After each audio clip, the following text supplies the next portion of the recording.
はい、お電話ありがとうございます。株式会社ディグロスの江口が受けたまわります。お世話になっております。株式会社の高橋と申します。従業員研修の件でお電話しておりまして、代表者様か人事の方はいらっしゃいますか？おりますが、どういったご用件でしょうか。ありがとうございます。企業の DX 推進を目的とした生成 AI 研修を提供しておりまして、今回はそのご紹介でご連絡させていただきました。代表者様か人事の方をお願いできますでしょうか？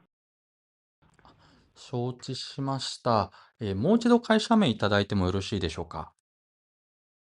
恐れ入ります。株式会社の高橋と申します。かしこまりました。それでは人事に変わりますので少々お待ちください。ありがとうございます。よろしくお願いいたします。